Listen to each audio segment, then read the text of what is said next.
Grisoni. Bonsoir. Merci d'avoir accepté l'invitation d'Europe 1. Vous êtes à la tête de Boursorama. J'ai envie de vous souhaiter bon anniversaire puisque ça fait 20 ans quasiment, là tout juste. Il y a quelques jours que Boursorama voyait le jour. Alors je ne sais pas si on a encore besoin de vous présenter. Vous êtes bien évidemment l'un des pionniers de la banque en ligne en France. Vous êtes aujourd'hui le leader de ce secteur. 1,5 million de clients. Votre actionnaire a dit qu'il faut arriver là très très vite, d'ici quelques mois, à 2 millions de clients. Juste avant d'en revenir à la stratégie et à l'accélération, comment vous expliquez qu'il ait fallu tant de temps pour que les banques en ligne démarrent? Je pense que c'est la conjonction de trois choses. D'abord, il y a une extraordinaire accélération. On a doublé de taille en 2 ans et demi. Donc vous avez raison, d'un seul coup, ça a un peu explosé. Et je pense que c'est lié à plusieurs choses. Il y a les comportements des clients qui, en effet, plus le temps passe, plus ils sont appétents. Ils ont envie d'aller finalement vers le digital, l'offre digitale. Il y a un sujet de notoriété. Il fallait encore qu'on soit connu. Il fallait que les Français comprennent finalement que la banque en ligne était aussi pour eux.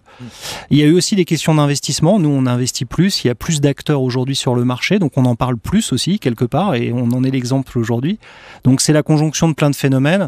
Et aussi le fait que nous, nos offres ont beaucoup... Que le principal phénomène, c'est pas de dire merci à Amazon, Cdiscount et autres. Parce que vous avez raison. On a appris à payer sur Internet avec notre carte bancaire et à recevoir ce qu'on avait acheté. Donc quitte à faire ça, à la rigueur, on peut peut-être le donner à notre banquier, non? Ouais, vous avez raison, on peut les remercier. Ils font partie du jeu. Et en effet, je pense qu'aujourd'hui, les Français, que ce soit sur la banque comme dans tous les autres services de la consommation, ils ont envie d'avoir des acteurs qui soient transparents, temps réel, disponibles 24/24. Et finalement, la banque n'a pas à s'exclure de ces codes et de ces normes qui sont maintenant acceptées par tous et voulues par tous. Après, on a aussi fait évoluer nos offres. On a montré qu'on était capable de gérer l'ensemble des besoins finalement du client bancaire. Et c'est beaucoup moins cher. L'élément cœur du dispositif, c'est qu'on est la banque la moins chère depuis 10 ans. Alors ça, il n'y a pas que vous qui le dites, parce que c'est vrai que je suis quand même allé vérifier. C'est vrai que c'est assez impressionnant quand on regarde tous les classements, ou presque.